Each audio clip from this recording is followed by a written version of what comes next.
Did you know that Miami is home to the largest anti-venom bank in all of the United States? Thanks to the work of the Miami-Dade Anti-Venom Unit, hundreds of people have had a second chance at life. We're in the alleyways of the Catalina Bar here in South Beach, and the reason we're out here is because we want to show you guys just how many recyclable goods they collected in one day. One lucky mom will walk away with this arrangement. So who made this possible?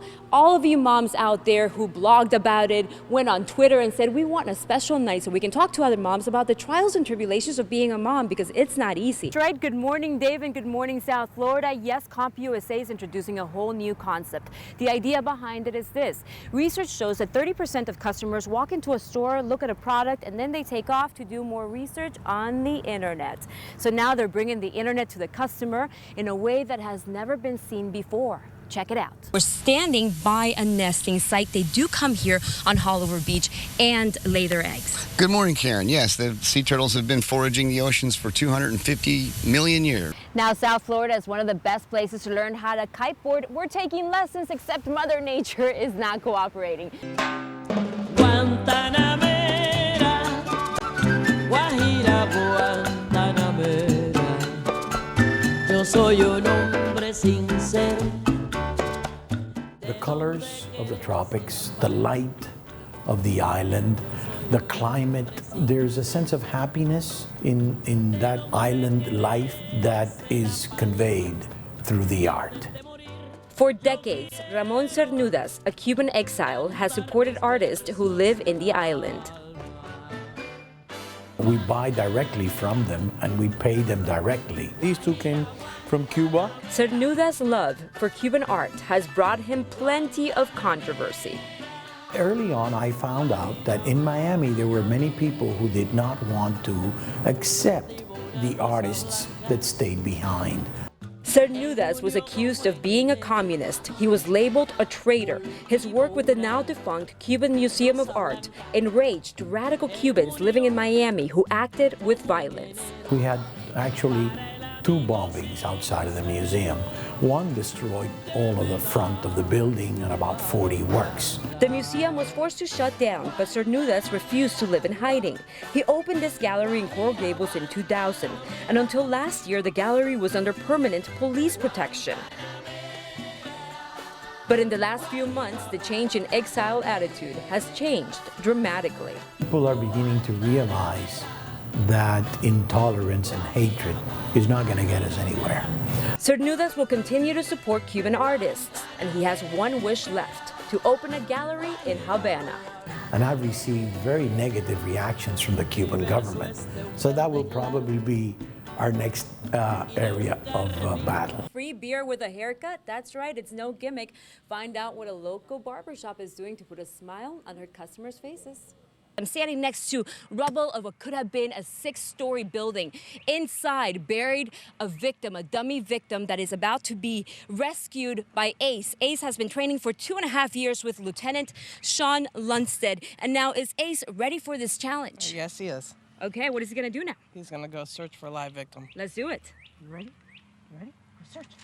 And considering how hard times have been, wouldn't it be nice to win any money at all?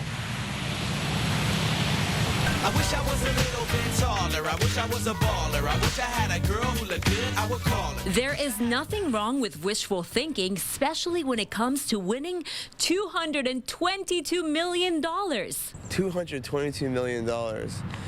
I think I would buy a big chunk of Las Olas and rename it in my name. And, you know, maybe add a restaurant or just a big statue. Oh, yeah. Powerball fever is gripping South Florida. Well, I'm going to be one. You never know. You never know. It's just luck, I know.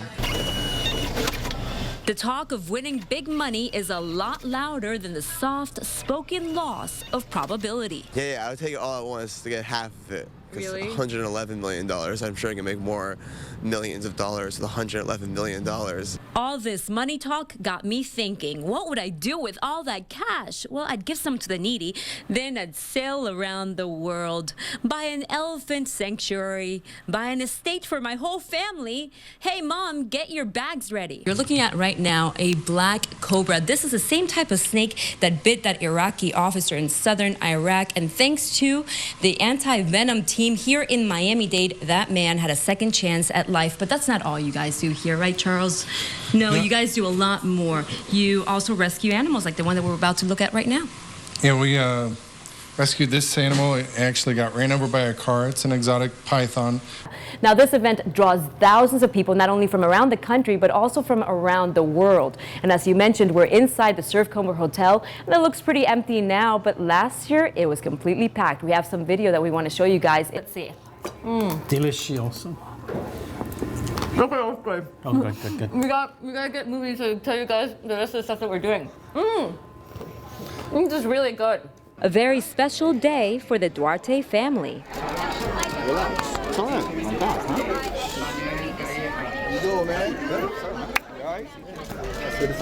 Air Reserve firefighter Ramon Duarte from Deerfield Beach finally returned home along with 7 other soldiers after 5 long months in Iraq. Everyone will get the opportunity to come home. And it's hard. And this is what makes everything worthwhile, coming home to everybody. This is what we're there for. Hours before their arrival, emotions were running high at Miami International Airport. Family and friends awaited anxiously for their heroes. So what is the first thing you're going to do when you see him? I'm going to hug him and tell him that I missed him for 5 months. Duarte's mom had trouble holding back her tears of joy. Finally, he's home. Memorial Day had a special meaning for these families. A lot of people don't realize, the work and effort it takes to support your country. These returning reserve soldiers will have 2 weeks off before they go back to work as firefighters. They all work with different agencies throughout South Florida. I asked Reserve Soldier Daniel Rodriguez what he had missed the most aside from his family while on duty. Well, a lot of Puerto Rican food. I'm Puerto Rican, so a lot of condole. What are you making, baby? The reason that we're here is because this is one of the bars that's participating in a whole new movement called Raise the Bar. What does that mean? It basically means that they're going to recycle and do whatever they can to give a little TLC to Mother Earth. Believe it or not, even though recycling has been the law in Miami Beach for more than 15 years, the majority of bars and clubs don't recycle. And that was one of the main reasons why Neha Patel, who's also a student from University of Miami, decided to get involved with this program and encouraged many nightclubs like this one to also get involved. Tell me more about it. Well, basically, the idea started a few months ago, and I was working at the Environmental Coalition of Miami Beach, and we decided that there's a huge need for recycling Miami Beach, and we figured that the best way to increase awareness on the beach was to focus on local bars because they generate the highest amount of recyclable goods.